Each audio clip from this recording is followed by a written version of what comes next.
Angelina Jolie provides the visually gorgeous Maleficent with a considerable edge due to her engaging performance as the lead. However, the film's preference for extravagant magic rather than soulful magic weakens the spell cast over the audience. In this untold story of Disney's iconic Sleeping Beauty villain, Maleficent experiences a crushing betrayal, which compels her to curse Princess Aurora.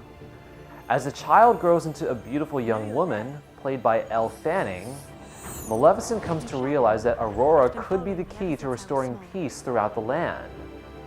With two-time Oscar-winning production designer Robert Stromberg sitting in the director's chair and experienced actress Jolie starring as the lead character, it's easy to see that Maleficent has a lot going for it. Stromberg uses a style in which the familiar is augmented by the fantastic, accentuating the elegance and beauty of the human and fairy worlds. His background also enables him to use costumes to help define somebody's traits. Given the recognition he's received for major blockbusters such as Avatar and Alice in Wonderland, it's no surprise that he has managed to conquer this canvas without fail. Jolie certainly looks and sounds like the title character, and it's obvious she enjoyed playing what happens to be her favorite Disney character. Well, well. What a glittering assemblage, King Stefan. Royalty, nobility, the gentry, and how quaint. Even the rebel.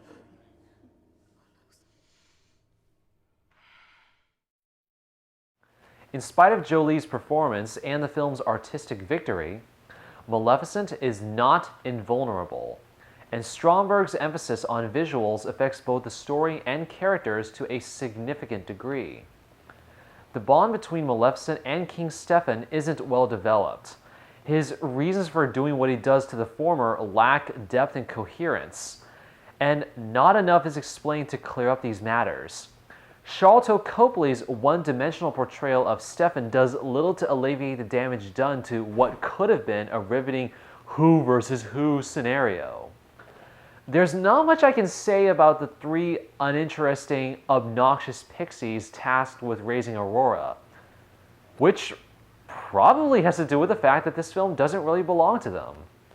As for Aurora herself, well, Elle Fanning's wooden performance is the direct result of what little material there is for her to explore. Furthermore, I think the so-called similarities between Maleficent and the original animated feature Sleeping Beauty work only on a superficial level. True, this is a reimagining, but except for a few scenes that reminded me of what I had seen as a kid, the whole thing became less and less recognizable as the minutes ticked by, especially in terms of Maleficent's ultimate fate. Jolie's efforts are saving grace, no doubt, and while the artistry behind the film is impressive, it still causes the entire thing to fall prey to the same spectacle over soul curse that has played and continues to plague most big budget films. Well, that's all I have to say about this movie. And you can catch up with me next week when I review Edge of Tomorrow, starring Tom Cruise and Emily Blunt.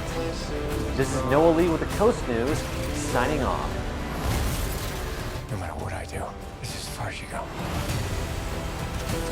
Why does it matter what happens to me?